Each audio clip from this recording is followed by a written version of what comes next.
ನಮ್ಮಲ್ಲಿ ಸಾಕುವಂತ ಅಲಂಕಾರಿಕ ಮೀನುಗಳಿಗೆ ಇಂದು ವ್ಯಾಪಕ ಬೇಡಿಕೆ ಇದೆ. ದೊಡ್ಡ ನಗರಗಳಲ್ಲಿ ಈ ಮೀನು ಮರಿಗಳಿಗೆ ಡಿಮ್ಯಾಂಡ್ ಜಾಸ್ತಿ ಇದ್ರೂ ನಮ್ಮಲ್ಲಿ ಮಾತ್ರ ಅಷ್ಟೊಂದು ಉತ್ಪಾದನೆ ಆಗ್ತಿಲ್ಲ.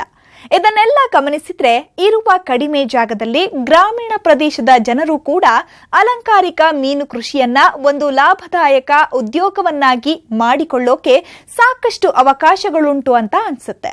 ಮೀನು ಸಾಕಣೆ ಅಂದ್ರೆ ಸಾಕು, ಕರಾವಳಿ, ಮಲೆನಾಡು, ನದಿ, ನೀರಾವರಿ ಸೌಲಭ್ಯ ಇರುವ ಪ್ರದೇಶಗಳು ಸೂಕ್ತ ಅನ್ನೋದು ಹಲವರ ಅಭಿಪ್ರಾಯ. ಆದ್ರೆ ಬಯಲುಸೀಮೆಯ ಜನರು ಕೂಡ ಕಡಿಮೆ ಜಾಗ ಮತ್ತು ಅತ್ಯಲ್ಪ ನೀರಿನಲ್ಲಿ ಮಾಡಬಹುದಾದ ಉದ್ಯಮ ಅಂದ್ರೆ ಅದು ಅಲಂಕಾರಿಕ ಅಥವಾ ಅಕ್ವೇರಿಯಂ ಮೀನು ಕೃಷಿ. ಮನೆಯ ಅಕ್ಕಪಕ್ಕ ತೋಟ, ಹೊಲಗದ್ದೆಗಳಲ್ಲಿ 1-2 ಗುಂಟೆ ಜಾಗ ಇದ್ರೆ ಸಾಕು, ಈ ಕಸುಬನ್ನ ಪ್ರಾರಂಭಿಸಬಹುದು. ನಮ್ಮ ದೇಶದಲ್ಲಿ ಪಶ್ಚಿಮ ಬಂಗಾಳ ಸುಮಾರು 50% ಮುನ್ನಡೆಯನ್ನು ಒಂದು ಸಾಧನೆಯನ್ನು ಮಾಡಿದೆ. ಕೇರಳದಲ್ಲಿ 20% ಈ ಒಂದು ಅಲಂಕಾರಿಕ ಮೀನು ಸಾಕಾಣಿಕೆ ಸಾಧನೆಯನ್ನು ಮಾಡಿದೆ. ಕರ್ನಾಟಕದಲ್ಲಿ 10-15% ನಮ್ಮ ಉದ್ದಿಮೆ ವಹಿವಾಟವನ್ನು ನಡೆಸ್ತಾ ಇದೆ. ಅಲಂಕಾರಿಕ ಮೀನು ಸಾಕಾಣಿಕೆ ಅಥವಾ ಬಣ್ಣದ ಮೀನುಗಳು ಅಥವಾ ಮುದ್ದು ಮೀನುಗಳು ಅಂತ ನಾವು ಕರೀತಾ ಇರ್ತೀವಿ. ಇದು ನಗರ ಪ್ರದೇಶದಲ್ಲಿ ಹೆಚ್ಚು ಪ್ರಚಲಿತದಲ್ಲಿದ್ದು ಗ್ರಾಮೀಣ ಪ್ರದೇಶದಲ್ಲಿ ಇನ್ನೂ ಸ್ವಲ್ಪ ಬೆಳವಣಿಗೆ ಕಾಣಬೇಕು ಅಂತ ನನ್ನ ಅನಿಸಿಕೆ. ಅಲಂಕಾರಿಕ ಮೀನು ಸಾಕಾಣಿಕೆ ಅಥವಾ ಮುದ್ದು ಮೀನು ಸಾಕಾಣಿಕೆಯನ್ನು ರೈತರಿಗೆ, ಅದರಲ್ಲೂ ಲ್ಯಾಂಡ್ಲೆಸ್ ಫಾರ್ಮರ್ಸ್ ಅಂದರೆ ಭೂರಹಿತ ರೈತರಿಗೆ ನಾವು ಪ್ರಮೋಟ್ ಮಾಡ್ತಾ ಇದ್ವಿ ನಮ್ಮ ಕೇಂದ್ರದಿಂದ. ಇಲ್ಲಿ ಅವರು ಒಂದು ಚಿಕ್ಕ ಜಾಗದಲ್ಲಿ ಒಂದು ಕುಂಟೆ ಜಾಗದಲ್ಲಿ ಅವರು ಈ ಮೀನು ಮರಿಗಳನ್ನು, ಅಲಂಕಾರಿಕ ಮೀನು ಮರಿಗಳನ್ನು ಅವರು ಸಾಕಾಣಿಕೆಯನ್ನು ಮಾಡ್ಬೋದು. ಇದರಲ್ಲಿ ಹೆಚ್ಚಿಗೆ ಇನ್ವೆಸ್ಟ್ ಮಾಡುವಂತಹ ಅಗತ್ಯ ಇಲ್ಲ. ರೈತ ಬಾಂಧವರು ಅದರಲ್ಲೂ ಗ್ರಾಮೀಣ ಪ್ರದೇಶದಲ್ಲೂ ಸಹ ನಾವು ಇದನ್ನು ಒಂದು ಉದ್ಯಮವಾಗಿ ತಗೊಳ್ಬೋದು. ಆದರೆ ಅಲ್ಲಿ ಅವರಿಗೆ ಹೆಚ್ಚು ಮಾರ್ಕೆಟ್ ಫೆಸಿಲಿಟಿ ಇರೋದಿಲ್ಲ. ಆಗ ನಗರ ಪ್ರದೇಶಕ್ಕೆ ಬಂದು ಅವರು ಅದನ್ನು ಮಾರ್ಕೆಟನ್ನು ಮಾಡ್ಕೊಳ್ಬೋದು. ಅಲಂಕಾರಿಕ ಮೀನು ಕೃಷಿಗೆ ಹಾಕುವ ಬಂಡವಾಳ, ಮಾಡುವ ವೆಚ್ಚ ಮತ್ತು ಶ್ರಮ ಕಡಿಮೆಯಾಗಿದ್ದು ಲಭ್ಯವಿರುವ ಸಮಯದಲ್ಲಿ ಮಹಿಳೆಯರು ಮತ್ತು ಯುವಕರು ಇದನ್ನು ಸುಲಭವಾಗಿ ಕೈಗೊಳ್ಳಬಹುದು. ಅಲಂಕಾರಿಕ ಮೀನುಗಳಲ್ಲಿ 2 ಬಗೆ. ಒಂದು ಮೊಟ್ಟೆ ಇಡುವಂತದ್ದು, ಇನ್ನೊಂದು ಮರಿ ಹಾಕುವ ಮೀನುಗಳು. ಇವುಗಳಲ್ಲಿ ವಿವಿಧ ಬಣ್ಣ, ಆಕಾರ ಮತ್ತು ಅಳತೆಯ ಮೀನುಗಳನ್ನು ನೋಡಬಹುದು. ರೈತರು ಆಯಾ ಮಾರುಕಟ್ಟೆಯಲ್ಲಿ ಹೆಚ್ಚು ಬೇಡಿಕೆ ಇರುವಂತಹ ತಳಿಗಳನ್ನ ಆಯ್ಕೆ ಮಾಡಿಕೊಳ್ಳುವುದು ಉತ್ತಮ.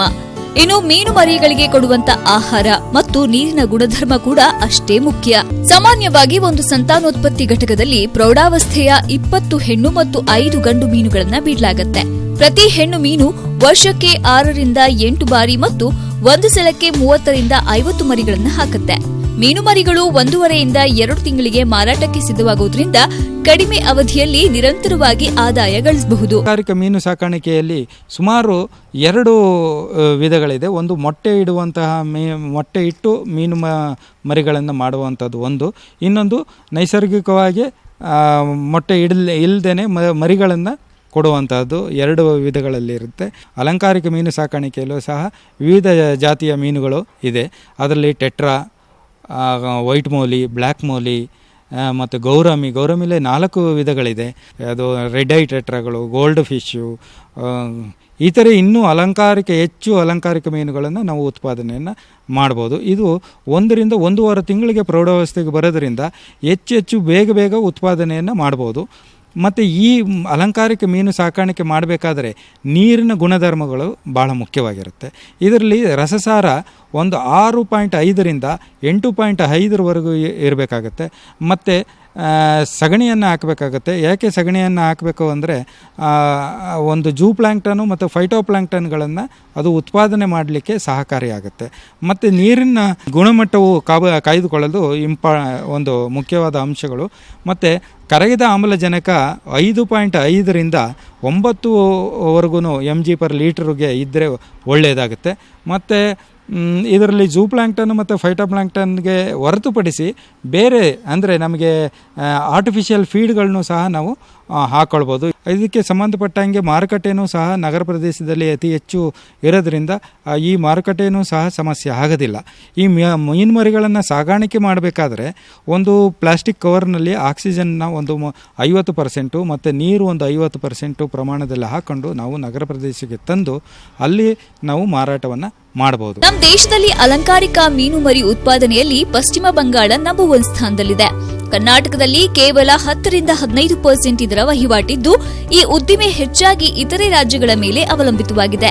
ಹೀಗಾಗಿ ಗ್ರಾಮೀಣ ಪ್ರದೇಶದಲ್ಲಿರೋ ರೈತರು, ಭೂರಹಿತರು ಮತ್ತು ವಿದ್ಯಾವಂತ ಯುವಕ ಯುವತಿಯರು ಇದರ ಲಾಭ ಪಡೆದುಕೊಂಡು ಈ ಉದ್ಯಮವನ್ನ ಲಾಭದಾಯಕವನ್ನಾಗಿ ಮಾಡಿಕೊಳ್ಳೋದಕ್ಕೆ ಸಾಕಷ್ಟು ಅವಕಾಶಗಳಿವೆ. ಡೈರಿ ಫಾರ್ಮಿಂಗ್ ಅಂದ್ರೆ ಸಾಕು, ಈ ಉದ್ಯಮ ನಡೆಸೋದು ಹಾಲು ಮಾರಾಟಕ್ಕಾಗಿ ಅಂತ ಬಹುತೇಕರು ಅಂದ್ಕೊಳ್ತಾರೆ. ಆದ್ರೆ ಇಲ್ಲೊಬ್ಬ ಪ್ರಗತಿಪರ ರೈತರಿದ್ದಾರೆ. ದೇಸಿ ಹಸುಗಳನ್ನ ಸಾಕಾಣೆ ಮಾಡ್ತಿದ್ರು, ಹಾಲು ಮಾರಾಟ ಮಾಡೋದಿಲ್ಲ. ಅರೆ, ಏನಿದು ಅಂತೀರಾ? ಹೌದು, ಇವರು ಹಸುಗಳನ್ನ ಸಾಕಾಣೆ ಮಾಡುತ್ತಿರುವ ಮೂಲ ಉದ್ದೇಶವೇ ಬೇರೆ ಇದೆ. ಇವರ ಹೆಸರು ಅಣ್ಣಾರಾಯ ಬಿರಾದಾರ್. ಮೂಲತಃ ಕೈಗಾರಿಕೋದ್ಯಮಿ. ಕೃಷಿಯನ್ನು ಒಂದು ಉದ್ಯಮವನ್ನಾಗಿ ಮಾಡಿಕೊಳ್ಳುವಲ್ಲಿ ಯಶಸ್ವಿಯಾಗಿದ್ದಾರೆ. ಇದು ವಿಜಯಪುರ ಜಿಲ್ಲೆ ದೇವರಹಿಪ್ಪರಗಿ ತಾಲೂಕಿನ ಕಡ್ಲೇವಾಡದಲ್ಲಿರುವ ಇವರ farm house. Shri Siddeshwara horticulture ಫಾರ್ಮ್ನಲ್ಲಿ 30 ಅಡಿ ಅಗಲ, 100 ಅಡಿ ಉದ್ದದ ಬೃಹತ್ ಗೋಶಾಲೆಯೊಂದಿದೆ. ಇಲ್ಲಿ ಅಂದಾಜು 40 ಗಿರ್ ಮತ್ತು 40 ಕಿಲಾರಿ ದೇಸಿ ಹಸುಗಳನ್ನು ಸಾಕಣೆ ಮಾಡಲಾಗ್ತಿದೆ. ಇವರು ಹೈನುಗಾರಿಕೆ ಮಾಡುತ್ತಿರುವುದು ಖಂಡಿತ ಹಾಲಿಗೋಸ್ಕರವಲ್ಲ, ಸಾವಯವ ಕೃಷಿಗಾಗಿ ಬೇಕಾದ ಸಗಣಿ ಮತ್ತು ಗಂಜಲಕ್ಕಾಗಿ. ಅಂದ್ರೆ ನೀವು ನಂಬಲೇಬೇಕು. ಇವರು ಸುಮಾರು 35 ಎಕರೆಯಲ್ಲಿ ದ್ರಾಕ್ಷಿ, 40 ಎಕರೆಯಲ್ಲಿ ದಾಳಿಂಬೆ ಕೃಷಿ ಮಾಡುತ್ತಿದ್ದು, ಇದಕ್ಕೆಲ್ಲ ಈ ಹಸುಗಳೇ ಆಧಾರ ಅಂದ್ರೆ ತಪ್ಪಾಗ್ಲಿ. ಒಂದು ಕಡೆ ಸಗಣಿಯಿಂದ ಬಯೋಗ್ಯಾಸ್ ಉತ್ಪಾದನೆ ಮಾಡ್ತಿದ್ರೆ, ಇನ್ನೊಂದು ಕಡೆ ಬೃಹತ್ ಪ್ರಮಾಣದ ಸ್ಲರಿ ಟ್ಯಾಂಕ್ ಅನ್ನು ನಿರ್ಮಾಣ ಮಾಡಿ ಅಲ್ಲಿಂದ ಸಗಣಿ ಮತ್ತು ಗಂಜಲ ಮಿಶ್ರಿತ ದ್ರವ ರೂಪದ ಗೊಬ್ಬರವನ್ನು ಆಟೋ ಮೆಷಿನ್ ಮೂಲಕ ಬೆಳೆಗೆ ಪೂರೈಸುತ್ತಿದ್ದಾರೆ. ಅಲ್ಲದೆ ಈ ಸಗಣಿ ಮಿಶ್ರಿತ ನೀರಿನಿಂದಲೇ ಜೀವಾಮೃತವನ್ನು ತಯಾರಿಸಲಾಗುತ್ತಿದ್ದು, ದ್ರಾಕ್ಷಿ ಮತ್ತು ದಾಳಿಂಬೆ ಗಿಡಗಳಿಗೆ ವರ್ಷದಲ್ಲಿ 3-4 ಬಾರಿ ಹಾಕುವ ಮೂಲಕ ಗುಣಮಟ್ಟದ ಜೊತೆ ಹೆಚ್ಚು ಇಳುವರಿ ಪಡೆಯುತ್ತದೆ. ನಂದು ಟೋಟಲ್ 100 ಎಕರೆ ಜಮೀನು ಇರುವುದರಿಂದ ಅದರೊಳಗೆ ಒಂದು 35 ಎಕರೆ ನಾನು ದ್ರಾಕ್ಷಿ, ಆಮೇಲೆ 40 ಎಕರೆ ದಾಳಿಂಬೆ ಮಾಡ್ಕೊಂಡಿದ್ದೀನಿ. ಇದಕ್ಕೆಲ್ಲ ಬೇಕಾಗುವಂಥ ಗೊಬ್ಬರ ನಾನು ಆರ್ಗ್ಯಾನಿಕ್ ಹೋಗ್ಬೇಕಂತ ತಿಳ್ಕೊಂಡು ಆರ್ಗ್ಯಾನಿಕ್ ಗೊಬ್ಬರ ಸಲುವಾಗಿ ಬಹಳಷ್ಟು ನಾನು ಪ್ರಯತ್ನ ಮಾಡಿಕೊಂಡು ಅದರ ಸಲುವಾಗಿ ಒಂದು 40 ಗೀರ ಆಕಳ ಮತ್ತು ಒಂದು 40 ಕಿಲಾರಿ ಆಕಳ ಮಾಡ್ಕೊಂಡಿವಿ. ಅವು ಎರಡೂ ಬಂದಂಥ ಉಚ್ಚಿ ಮತ್ತು ಸೆಗಣೆ ಅಲ್ಲಿ ಮಿಕ್ಸ್ ಮಾಡಿ ನಾವು ಒಂದು ಗ್ಯಾಸ್ ಟಾಕಿಯಲ್ಲಿ ಬಿಟ್ಟು ಅಲ್ಲಿಂದ ಗ್ಯಾಸ್ ಪ್ರೊಡ್ಯೂಸ್ ಆಗ್ತದೆ. ಆ ಗ್ಯಾಸ್ದಿಂದ ಆದಂಥ ಆ ಸ್ಲರಿಯನ್ನು ತಂದುಕೊಂಡು ಇಲ್ಲಿ ನಾವು ಒಂದು 2 ಲಕ್ಷ ಲೀಟರ್ದು ಸ್ಲರಿ ಟ್ಯಾಂಕ್ ಇದೆ, ಇಲ್ಲಿ ಇಟ್ಕೊಂಡು ಇಲ್ಲಿಂದ ಆಟೋಮೇಷನ್ ಮಾಡ್ಕೊಂಡು ಅಂದರೆ ಒಂದು 5,000 ಲೀಟರ್ದು ಒಂದು ಟಾಕಿ ಮತ್ತು ಒಂದು 1,000 ಲೀಟರ್ ಟಾಕಿ ಎರಡೂ ಇಟ್ಕೊಂಡು ದಾಳಿಂಬೆ ಮತ್ತು ದ್ರಾಕ್ಷಿಗೆ ಇದನ್ನು ಬಡ್ಡಿಗೆ ಹಾಕ್ತೇವೆ. ಇದು ಹಾಕೋದ್ರಿಂದ ನಮಗೆ ಬರುವಂಥ ಬೆಳೆಯಲ್ಲಿ ಮತ್ತು ಒಂದಂತೂ ನಮ್ಮದು ಡಿಸೀಸ್ ಕಂಟ್ರೋಲ್ನೂ ಆಗ್ತದೆ, ಕೆಮಿಕಲ್ ಫರ್ಟಿಲೈಸರ್ ಕಮ್ಮಿ ಮಾಡ್ತೀವಿ. ನಮಗೆ ನಾರ್ಮಲಿ ಇದು ಒಂದು ತಿಂಗಳದೊಳಗೆ 1 ಲಕ್ಷ ಲೀಟರ್ ಆಗುವಷ್ಟು ಕೆಪಾಸಿಟಿ ಇದೆ. 1 ಲಕ್ಷ ಆಗ್ತದೆ ಒಂದು ತಿಂಗಳಿಗೆ, ಯಾಕಂದರೆ ಒಂದು 80 ಹಸುಗಳು ಇರೋದ್ರಿಂದ 1 ಲಕ್ಷ ಲೀಟರ್ ಆಗ್ತದೆ. ನಾವು ವರ್ಷದಲ್ಲಿ ನಮ್ಮದು ಟೋಟಲ್ ಪ್ಲಾಂಟೇಷನ್ ಒಂದು 55,000 ಪ್ಲಾಂಟೇಷನ್ ಇದೆ, ದಾಳಿಂಬೆ ಮತ್ತು ದ್ರಾಕ್ಷಿ ಕೂಡಿ. ಆಮೇಲೆ ಪ್ರತಿಯೊಂದು ಪ್ಲಾಂಟಿಗೆ ಒಂದು 3-4 ಟೈಮ್ ಆದರೂ ನಾನು ವರ್ಷದಲ್ಲಿ ಕೊಡ್ತಾ ಇರ್ತೀನಿ. ಸ್ಲರಿಗೆ ಕೊಡೋದ್ರಿಂದ ನಾವು ಏನೋ ಹೊರಗಡೆಯಿಂದ ಏನು ರಾಸಾಯನಿಕ ಗೊಬ್ಬರ ಖರೀದಿ ಮಾಡ್ತಾ ಇದ್ದೀವಿ, ಆ ರಾಸಾಯನಿಕ ಗೊಬ್ಬರದಲ್ಲಿ ಒಂದು 50% ನಾನು ಗೊಬ್ಬರ ಈ ಸ್ಲರಿದಿಂದ ನನಗೆ ರಿಡ್ಯೂಸ್ ಆಗಿದೆ. 3 ವರ್ಷಗಳ ಹಿಂದೆ ನಾನು ಬಾರಾಮತಿ ಏರಿಯಾದಲ್ಲಿ ಹೋಗಿದ್ದೆ. ಅವ್ರಿಗೆ ನಾನು ಸ್ಲರಿಗೆ ಸೇಲ್ ಮಾಡ್ತೀನಿ ಅಂತ ಕೇಳಿದಾಗ ಅವ್ರು ನನಗೆ ಒಂದು ರೇಟ್ ಹೇಳಿದರು, ಒಂದು 3 ರೂಪಾಯಿಂದ 4 ರೂಪಾಯಿ ಲೀಟರ್ ನಿಮ್ಗೆ ಕೊಡ್ತೇವೆ, ಟ್ರಾನ್ಸ್ಪೋರ್ಟೇಷನ್ ಒಂದು 4 ರೂಪಾಯಿಗೆ ಒಂದು ಲೀಟರ್ ಕೊಟ್ಟು ಕಳಿಸ್ತೇವೆ ಅಂತ ಹೇಳಿದರು.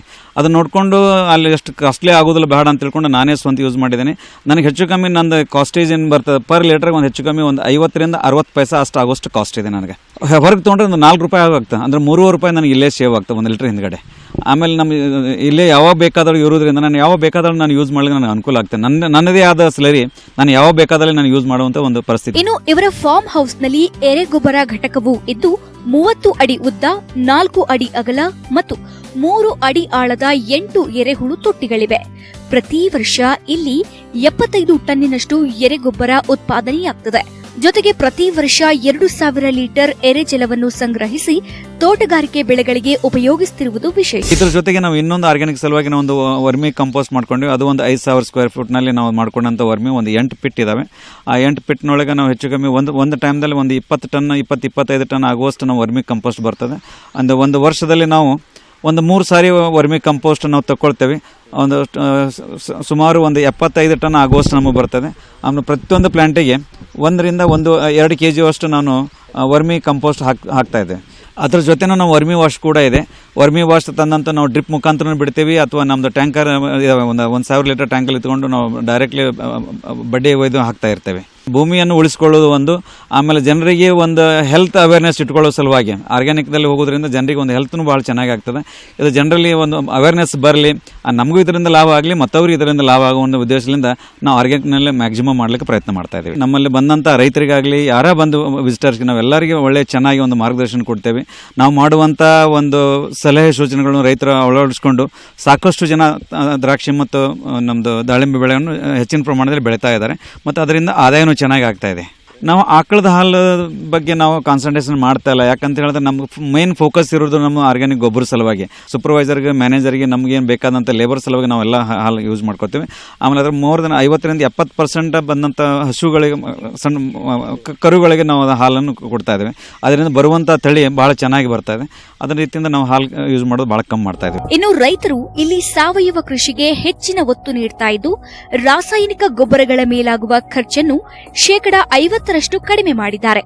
ಮಣ್ಣಿನ ಆರೋಗ್ಯ ಕಾಪಾಡುವುದರ ಜೊತೆಗೆ ವಿಷಮುಕ್ತ ಆಹಾರ ಉತ್ಪಾದಿಸುವುದೇ ಇವರ ಗುರಿಯಾಗಿದೆ. ಇವರ ಕೃಷಿ ಈ ಭಾಗದಲ್ಲಿ ಮನೆ ಮಾತಾಗಿದ್ದು ಇತರರಿಗೆ ಪ್ರೇರಣೆಯಾಗಿದೆ. ನಾರಾಯಣ ಬಿರಾದಾರ್ ಕಡ್ಲೆವಾಡ ಅವರ ತೋಟದಲ್ಲಿ ಈ ದೇಶಿ ಹಸುಗಳ ಒಂದು ಫಾರ್ಮ್ ಮಾಡಿದ್ದಾರೆ. ಆ ದೇಶಿ ಹಸುಗಳ ಫಾರ್ಮ್ನಿಂದ ಸಂಪೂರ್ಣ ನಮ್ಮ ಕೃಷಿಗೆ ಏನು ಬೇಕು ಅದನ್ನೆಲ್ಲ ಅವರು ಜೀವಾಮೃತ ಇರ್ಬೋದು, ಗೋಬರ್ ಗ್ಯಾಸ್ ಇರ್ಬೋದು, ವರ್ಮಿ ಕಾಂಪೋಸ್ಟ್ ಇರ್ಬೋದು ಮತ್ತು ಸ್ಲರಿಯನ್ನು ಒಂದೇ ಕಡೆ ಕ್ರೋಢೀಕರಿಸಿ ಅವರು ಅದರೊಳಗೆ ಮೈಕ್ರೋನ್ಯೂಟ್ರಿಯೆಂಟ್ ಯಾವ ರೀತಿ ಅವ್ರ ಬೆಳೆಗೆ ಯಾವುದು ಕಡಿಮೆ ಇರುತ್ತೆ ಯಾವುದು ಹೆಚ್ಚಿರುತ್ತೆ ಅದನ್ನೆಲ್ಲನೂ ಮಿಕ್ಸ್ ಮಾಡಿಕೊಂಡು ಅವ್ರ ಬೆಳೆಗೆ ಅದನ್ನು ಉಪಯೋಗಿಸ್ತಾರೆ. ಈ ಒಂದು ಗೋಶಾಲೆ ಸಂಪೂರ್ಣವಾದ ಗೋಶಾಲೆ ಎಲ್ಲ ರೈತರಿಗೆ ಮಾದರಿಯಾದ ಒಂದು ಗೋಶಾಲೆ ಅಂತೇಳಿ ನಾನು ಹೇಳಲು ಇಚ್ಛೆಪಡ್ತೀನಿ. ಅಧಿಕ ರಸಗೊಬ್ಬರ, ಅಧಿಕ ಫಸಲು, ಅಧಿಕ ಆದಾಯ ಅನ್ನೋ ಹುಚ್ಚಿಗೆ ಬಿದ್ದ ಬಹುಪಾಲು ರೈತರ ಮಧ್ಯೆ ಹೈಟೆಕ್ ತಂತ್ರಜ್ಞಾನಗಳನ್ನು ಅಳವಡಿಸಿ ಸಾವಯವ ಕೃಷಿಯನ್ನೇ ಅಪ್ಪಿಕೊಂಡು ಒಪ್ಪಿಕೊಂಡು ಮುನ್ನಡೆಯುತ್ತಿರುವ ಇವರ ಕೃಷಿ ಕಾಯಕ ರಾಜ್ಯಕ್ಕೆ ಮಾದರಿ. ರೈತರು ಹೆಚ್ಚಿನ ಇಳುವರಿಗಾಗಿ ರಾಸಾಯನಿಕಗಳ ಮೊರೆ ಹೋಗುತ್ತಿದ್ದಾರೆ. ಇದರಿಂದಾಗಿ ರೈತರ ಫಲವತ್ತಾದ ಭೂಮಿ ಹಾಳಾಗುತ್ತಿದೆ. ಇದಕ್ಕೆ ಮಾರ್ಗ ಕಂಡುಕೊಂಡಿರುವ ವಿಜಯಪುರ ಜಿಲ್ಲೆಯ ಕಡ್ಲೆವಾಡದ ಅಣ್ಣಾರಾಯ ಬಿರಾದರ್ ಎಂಬ ಪ್ರಗತಿಪರ ರೈತರು ಇತರರಿಗೆ ಮಾದರಿಯಾಗಿದ್ದಾರೆ. ಅಷ್ಟೇ ಅಲ್ಲ, ದೇಶಿ ತಳಿಯ ಆಕಳುಗಳನ್ನು ಕೂಡ ಇವರು ಸಂರಕ್ಷಿಸುತ್ತಿರುವುದು ಇತರರಿಗೆ ಮಾದರಿಯಾಗಿದೆ. ಕ್ಯಾಮ್ರಾ ಪರ್ಸನ್ ಸುನಿಲ್ ಜೊತೆ ಮಹೇಶ್ ವಿಶ್ವನಗರ್, ನ್ಯೂಸ್ 18 ಕನ್ನಡ, ವಿಜಯಪುರ. ಟೊಮೆಟೊ ರಾಜ್ಯದಲ್ಲಿ ಬೆಳೆಯಲಾಗುವ ಬಹುಮುಖ್ಯ ತರಕಾರಿ ಬೆಳೆ. ಸಾಮಾನ್ಯವಾಗಿ ಇದರ ಬೇಸಾಯವನ್ನ ನೀರಾವರಿ ಅನುಕೂಲವಿದ್ದಲ್ಲಿ ವರ್ಷದ 3 ಕಾಲಗಳಲ್ಲೂ ಕೈಗೊಳ್ಳಬಹುದು. ಈ ಬೆಳೆಯಲ್ಲಿ ಉತ್ತಮ ತಳಿಗಳ ಆಯ್ಕೆಯ ಜೊತೆಗೆ ಆಧುನಿಕ ಬೇಸಾಯ ತಾಂತ್ರಿಕತೆಗಳನ್ನು ಅಳವಡಿಸಿಕೊಳ್ಳುವಲ್ಲಿ ಅಧಿಕ ಇಳುವರಿಯೊಂದಿಗೆ ಒಳ್ಳೆಯ ಆದಾಯ ಗಳಿಸೋಕೆ ಸಾಧ್ಯವಿದೆ. ಟೊಮ್ಯಾಟೊ ರಾಜ್ಯದಲ್ಲಿ ಬೆಳೆಯಲಾಗುವ ಜನಪ್ರಿಯ ತರಕಾರಿ ಬೆಳೆಗಳಲ್ಲೊಂದು. ಇದನ್ನ ಎಲ್ಲ ವಿಧವಾದ ಮಣ್ಣುಗಳಲ್ಲಿ ಬೆಳೆಯಬಹುದು. ಚೆನ್ನಾಗಿ ನೀರು ಬಸಿದು ಹೋಗುವ ಮಧ್ಯಮ ಕಪ್ಪು ಹಾಗೂ ಮರಳು ಮಿಶ್ರಿತ ಗೋಡು ಮಣ್ಣು ಈ ಬೆಳೆಗೆ ಸೂಕ್ತ. ತಳಿಗಳ ವಿಷಯಕ್ಕೆ ಬಂದ್ರೆ ಟೊಮ್ಯಾಟೊ ಬೆಳೆಯಲ್ಲಿ ರೈತರು ಲೋಕಲ್ ತಳಿಗಳಿಗಿಂತ ಹೆಚ್ಚು ಇಳುವರಿ ಕೊಡುವ ಹೈಬ್ರಿಡ್ಗಳನ್ನು ಉಪಯೋಗಿಸಬೇಕು. ತೋಟಗಾರಿಕೆ ವಿಶ್ವವಿದ್ಯಾಲಯ, ಭಾರತೀಯ ತೋಟಗಾರಿಕಾ ಸಂಶೋಧನಾ ಸಂಸ್ಥೆ ಹಾಗೂ ಇತರೆ ಖಾಸಗಿ ಕಂಪನಿಗಳು ಬಿಡುಗಡೆ ಮಾಡಿರುವ ಹೈಬ್ರಿಡ್ ತಳಿಗಳು ಮಾರುಕಟ್ಟೆಯಲ್ಲಿ ಲಭ್ಯವಿವೆ. ರೈತರು ತಮ್ಮ ಪ್ರದೇಶಕ್ಕೆ ಸೂಕ್ತವಾದ ತಳಿಗಳನ್ನು ಆಯ್ದುಕೊಂಡು ಬೇಸಾಯ ಮಾಡಬೇಕು. ಇತ್ತೀಚೆಗೆ ಹೆಚ್ಚು ಪ್ರಚಲಿತದಲ್ಲಿರುವಂತಹ ಖಾಸಗಿ ಕಂಪನಿಗಳ ಹೈಬ್ರಿಡ್ ತಳಿಗಳಷ್ಟೇ ಉತ್ಕೃಷ್ಟ ಇಳುವರಿ ನೀಡಬಲ್ಲ ತಳಿ ಅಂದ್ರೆ ಬೆಂಗಳೂರಿನ ಭಾರತೀಯ ತೋಟಗಾರಿಕಾ ಸಂಶೋಧನಾ ಸಂಸ್ಥೆ ಅಭಿವೃದ್ಧಿಪಡಿಸಿರುವ ಅರ್ಕಾ ರಕ್ಷಕ್. ಇದು ಹೈಬ್ರಿಡ್ ತಳಿಯಾಗಿದ್ದು ಟೊಮ್ಯಾಟೊ ಬೆಳೆಗೆ ಬಾಧಿಸುವ 3 ಮುಖ್ಯ ರೋಗಗಳಿಗೆ ನಿರೋಧಕತೆಯನ್ನ ಹೊಂದಿದೆ. ಜೊತೆಗೆ ಕೀಟಬಾಧೆ ಕೂಡ ಕಡಿಮೆ. ತಿರುಳು ದಪ್ಪವಾಗಿರೋದ್ರಿಂದ ದೂರದ ಸಾಗಾಣಿಕೆಗೆ ಹೇಳಿ ಮಾಡಿಸಿದ ತಳಿ ಇದು. ಇದರ ಇಳುವರಿ ಸಾಮರ್ಥ್ಯ ಎಕರೆಗೆ 30ರಿಂದ 40 ಟನ್. ಪ್ರತಿ ಗಿಡದಿಂದ ಅಂದಾಜು 15ರಿಂದ 20 ಕೆಜಿ ಹಣ್ಣನ್ನ ಪಡೆಯಬಹುದು. ರಾಜ್ಯದ ಹಲವಾರು ರೈತರು ಈ ತಳಿಯ ಬೇಸಾಯ ಮಾಡಿ ಉತ್ತಮ ಫಲಿತಾಂಶ ಕಂಡುಕೊಂಡಿದ್ದಾರೆ ಕೂಡ. ಇನ್ನು ಸಸಿಗಳ ತಯಾರಿ. ಸಸಿಗಳನ್ನ ಏರು ಮಡಿ ಮೇಲೆ ಬೆಳೆಸಿಕೊಳ್ಬೇಕು. ಸಾಧ್ಯವಾದ್ರೆ ಸುತ್ತಲೂ ನೆರಳು ಪರದೆ ಹಾಕಿ ಅದರ ಅಡಿಯಲ್ಲಿ ಸಸಿಗಳನ್ನ ಬೆಳೆಸಿಕೊಳ್ಳಿ. ಪ್ರೋಟ್ರೇಗಳಲ್ಲಿ ಬೆಳೆಸೋದು ಇನ್ನೂ ಉತ್ತಮ. ಪ್ರೋಟ್ರೇಗಳಲ್ಲಿ ಬೆಳೆಸಿಕೊಳ್ಳೋದಾದ್ರೆ ಹೈಬ್ರಿಡ್ ತಳಿಗಳಾದಲ್ಲಿ ಎಕರೆಗೆ ಅಂದಾಜು 50ರಿಂದ 60 ಗ್ರಾಂ ಬೀಜ ಬೇಕಾಗತ್ತೆ. ಏರು ಮಡಿಯ ಮೇಲಾದ್ರೆ ಇದರ 2ರಷ್ಟು ಬೀಜ ಬೇಕು. ಒಂದು ವೇಳೆ ರೈತರಿಗೆ ಸಸಿಗಳನ್ನ ಬೆಳೆಸಿಕೊಳ್ಳಲು ಆಗದೇ ಇದ್ದ ಪಕ್ಷದಲ್ಲಿ ಅಧಿಕೃತ ನರ್ಸರಿಗಳಿಂದ ಪ್ರೋಟ್ರೇಗಳಲ್ಲಿ ಬೆಳೆಸಿದಂತಹ ರೋಗರಹಿತ ಸದೃಢ ಸಸಿಗಳನ್ನ ಖರೀದಿಸಿ ನಾಟಿಗೆ ಉಪಯೋಗಿಸಬೇಕು. ಇನ್ನು ಬೇಸಾಯ ಕ್ರಮಗಳ ವಿಷಯಕ್ಕೆ ಬರೋಣ. ಮೊದಲು ಭೂಮಿಯನ್ನ ಆಳವಾಗಿ ಉಳುಮೆ ಮಾಡಿ ಹದ ಮಾಡಬೇಕು. ತದನಂತರ ಕೊಟ್ಟಿಗೆ ಗೊಬ್ಬರವನ್ನ ಮಣ್ಣಿನಲ್ಲಿ ಚೆನ್ನಾಗಿ ಬೆರೆಸಬೇಕು. ನಂತರ 4 ಅಡಿ ಅಂತರದಲ್ಲಿ ಬೋದು ಹರಿಗಳನ್ನ ಮಾಡಿ ಶಿಫಾರಸು ಮಾಡಿದ ಪ್ರಮಾಣದಲ್ಲಿ ರಾಸಾಯನಿಕ ಗೊಬ್ಬರಗಳನ್ನ ಮಣ್ಣಿನಲ್ಲಿ ಮಿಶ್ರಣ ಮಾಡಬೇಕು. ಆಮೇಲೆ ತೆಳುವಾಗಿ ನೀರನ್ನ ಒದಗಿಸಿ 1.5 ಅಡಿ ಅಂತರದಲ್ಲಿ ಬೋದಿನ ಒಂದು ಪಕ್ಕದಲ್ಲಿ ಗುಣಿಗೆ ಒಂದು ಸಸಿಯಂತೆ ನಾಟಿ ಮಾಡಿ. ಹವಾಗುಣ ಮತ್ತು ಭೂಮಿಯ ಗುಣಧರ್ಮಕ್ಕೆ ಅನುಗುಣವಾಗಿ 5 ರಿಂದ 7 ದಿನಗಳಿಗೊಮ್ಮೆ ನೀರು ಹಾಯಿಸಬೇಕು ಮತ್ತು ಶಿಫಾರಸಿನಂತೆ ಮೇಲು ಗೊಬ್ಬರ ಕೊಡಬೇಕು. ನಾಟಿ ಮಾಡಿದ 4-5 ವಾರಗಳ ನಂತರ 1 ಅಡಿ ಎತ್ತರದವರೆಗೆ ಬೆಳೆಸಿದ ಸಸಿಗಳಲ್ಲಿ ಕವಲು ಟೊಂಗೆಗಳನ್ನು ತೆಗೆದು ಅನಂತರ ಅವುಗಳಿಗೆ 1 ರಿಂದ 1.5 ಮೀಟರ್ ಉದ್ದದ ಕೋಲುಗಳನ್ನ ಆಧಾರವಾಗಿ ಕೊಡಬೇಕು. ಇಲ್ಲಿ ಒಂದು ಮುಖ್ಯ ವಿಷಯವನ್ನ ರೈತರಿಗೆ ಹೇಳಲೇಬೇಕು.